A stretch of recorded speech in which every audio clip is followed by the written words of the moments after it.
नमस्कार मित्रों, आज की ये वीडियो डीएलएड सेकेंड सेमेस्टर के लिए है। और डीएलएड सेकेंड सेमेस्टर का ये सब्जेक्ट है प्रारंभिक शिक्षा के नवीन प्रयास। और आज का जो अध्ययन का बिंदु है वो है आरटी एक्ट 2009 के दिए गए प्रावधान क्या हैं। तो आइए देखते हैं आरटी एक्ट 2009 का जो मुख्य प्रावधान है वो क्या है। तो आरटी एक्ट को हम राइट टू एजुकेशन यानी कि शिक्षा का अधिकार अधिनियम 2009 के नाम से जानते हैं। इसमें आरटी एक्ट जो है इसका मुख्य प्रावधान 10 बिंदुओं को ध्यान में रखकर दिया गया। 10 बिंदुओं पर आधारित ये प्रावधान है। आइए इसको हम लोग क्रमवार एक एक का अध्ययन करते हैं। सबसे पहले देखते हैं कि मुख्य प्रावधान में पहले स्थान पर जो आता है वो आता है 6 से 14 वर्ष तक के बच्चों को अनिवार्य रूप से और मुफ्त संपूर्ण रूप से मुफ्त में शिक्षा दी जाएगी। अर्थात बच्चों को किसी प्रकार की कोई फीस, कोई ड्रेस का खर्च, चाहे वो किताब का खर्च हो या किसी भी चीज़ का मुफ्त में, शैक्षणिक जो भी चीज़ें हैं वो सभी चीज़ें मुफ्त में सरकार द्वारा, राज्य सरकार और केंद्र सरकार के संयुक्त प्रयास के द्वारा उपलब्ध कराई जाएंगी, मुहैया कराई जाएंगी। दूसरी चीज़ है सरकारी स्कूलों में या निजी स्कूलों में 25% गरीब बच्चों को या जो जिनके माँ बाप गरीबी रेखा से नीचे जीवन यापन कर रहे हैं उनको अपने विद्यालय में प्रवेश देना अनिवार्य होगा, आवश्यक होगा। कोई भी प्राइवेट स्कूल भी ये नहीं कह सकता है कि हम गरीबी के कारण आपके बच्चे का एडमिशन या नामांकन अपने यहाँ नहीं कर सकते हैं।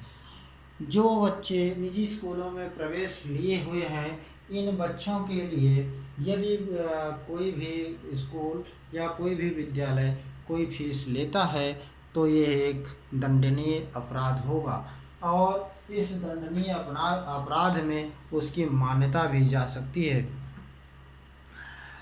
अगर वो अपने विद्यालय में, जो निजी विद्यालय है, 25% गरीब बच्चों को मुफ्त में यदि नहीं एडमिशन देता है या उससे फीस वसूली करता है तो उससे 10 गुना जितना वो फीस लेता है उसका 10 गुना उसे जुर्माना देना होगा।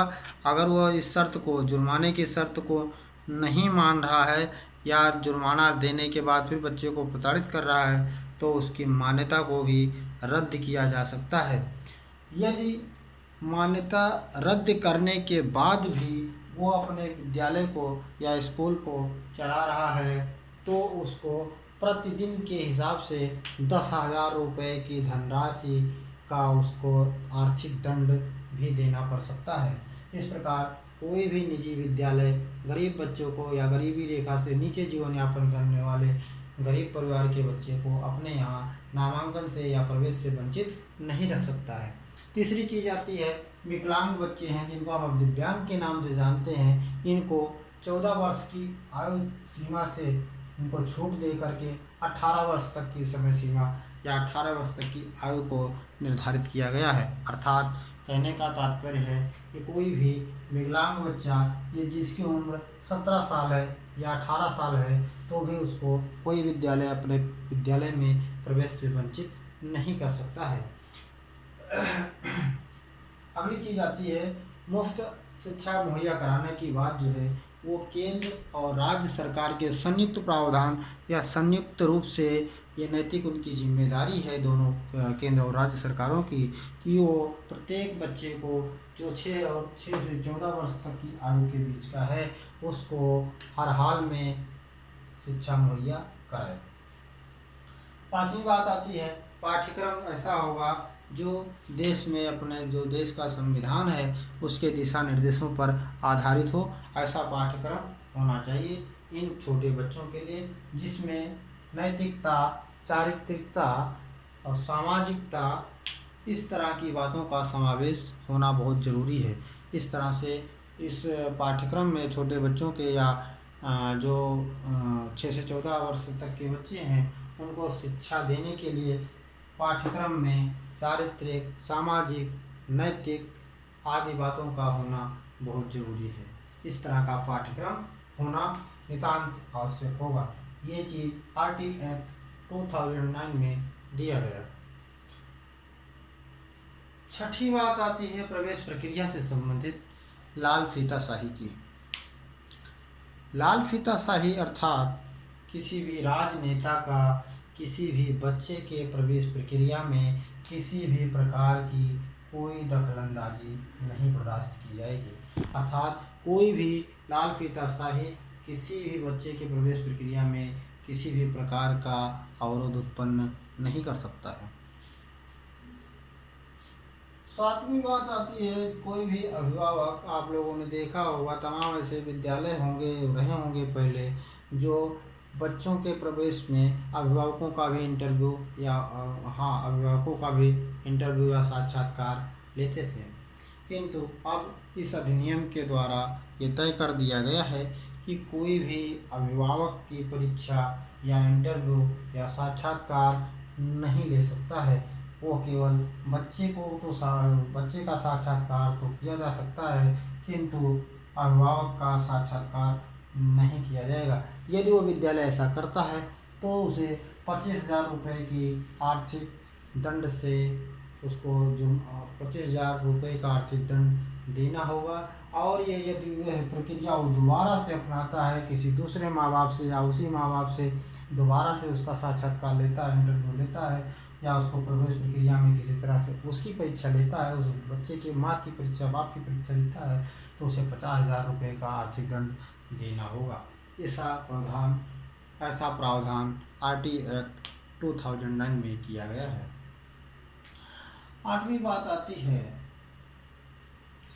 कोई भी शिक्षक या अध्यापक प्राइवेट ट्यूशन नहीं पढ़ाएगा। अर्थात कोई भी अध्यापक जिसको शैक्षणिक प्रक्रिया में भाग लेना है, शैक्षणिक गतिविधि करना है, वह केवल विद्यालय में ही बच्चों को विधिवत रूप से पढ़ाएगा। अलग से विद्यालय के अतिरिक्त कहीं पर भी वो कोई ट्यूशन नहीं पढ़ाएगा।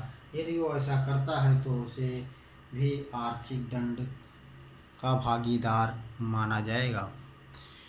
अर्थात कोई भी शिक्षक निजी तौर पर कहीं दूसरी जगह ट्यूशन नहीं पढ़ाएगा या ऐसा उसको करना नहीं चाहिए।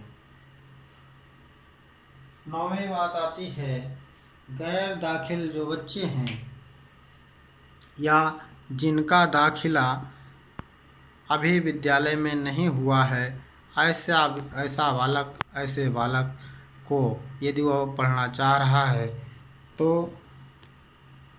उसको उसकी उम्र के अनुसार कक्षा में प्रवेश दिया जाएगा।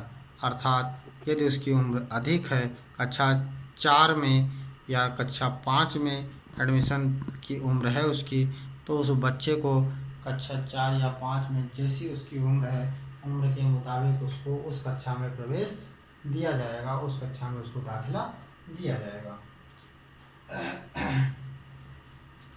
10वां और आखिरी बिंदु है कि जो वित्तीय या विद्यालयों के संचालन में जो खर्चे होंगे, वो खर्चों का वहन कौन करेगा? उस खर्चों का वहन केंद्र और राज्य सरकार की ये जिम्मेदारी होगी कि वित्तीय जितनी भी समस्याएं आती हैं, वित्तीय या प्रबंधन या जिस तरह की भी कोई भी समस्या उत्पन्न होती है, तो उसका सारा दारोमदार या सारी जिम्मेदारी राज्य सरकारों की होगी। राज्य सरकारें आपसी सहमति से उसका निपटारा करेंगी। तो आज के इस वीडियो में हम लोगों ने शिक्षा का अधिकार अधिनियम 2009 की मुख्य बातों को जाना।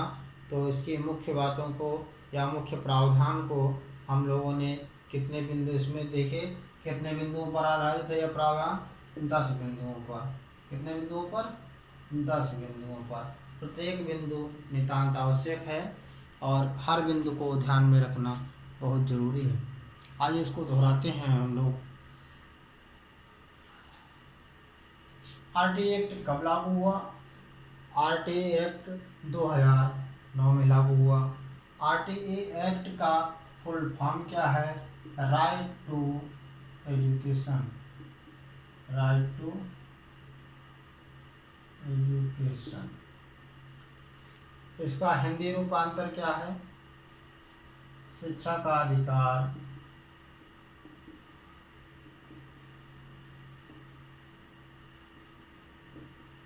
अधिनियम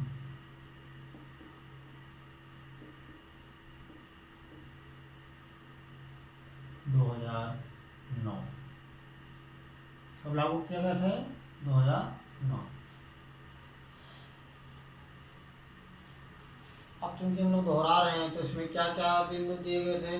6 से 14 वर्ष के जो बच्चे हैं उनको मुफ्त में और अनिवार्य रूप से शिक्षा दी जाएगी। निजी स्कूलों में जो भी गरीब बच्चे एडमिशन लेना चाहते हैं या जो भी विद्यालय हैं उनको अपने यहाँ पर अपने विद्यालय में 25% करीब बच्चों को नामांकित करना होगा या उनको अपने यहाँ प्रवेश देना होगा। यदि वो ऐसा नहीं करते हैं या उनसे फीस वसूल करते हैं तो उनसे जो है फीस का 10 गुना जुर्माना वसूला जाएगा। यदि दोबारा करते हैं तो उनके नामांकन को रद्द किया जाएगा। यदि उनके मान्यता को रद्द किया जाएगा। यदि मान्यता के रद्द होने के बाद भी वो विद्यालय को चलाते हुए पाए गए तो उनको प्रतिदिन के हिसाब से 10,000 रुपये का जुर्माना देना होगा। विकलांग बच्चों के लिए जो उम्र सीमा है वो 18 वर्ष से निर्धारित की गई कि जो बच्चे 18 वर्ष तक की आयु के हैं, विकलांग हैं या दिव्यांग हैं, उनको 18 वर्ष तक की आयु में भी प्रवेश दिया जाएगा, उनको प्रवेश से वंचित नहीं किया जाएगा। क्योंकि ये जो एक्ट है वो 6 से 14 वर्ष तक के बच्चों की बात करता है, किंतु इसमें विकलांग बच्चों को 4 वर्ष की उम्र की छूट दी गई है। मुफ्त शिक्षा जो मुहैया कराया जाएगा वो उसकी जिम्मेदारी होगी केंद्र और राज्य सरकार की। पाठ्यक्रम ऐसा होगा जो संविधान के दिशा निर्देश अर्थात पाठ्यक्रम में साहित्यिक, चारित्रिक, नैतिक और व्यवहारिक, सामाजिक इत्यादि बातों का ध्यान रखना आवश्यक होगा। प्रवेश प्रक्रिया में कोई भी लाल फीताशाही या राजनेता का कहीं पर कोई दखलंदाजी नहीं होगी। अभिभावकों की परीक्षा में किसी प्रकार का कोई भी अभिभावकों की परीक्षा बच्चों के प्रवेश प्रक्रिया में नहीं लेगा।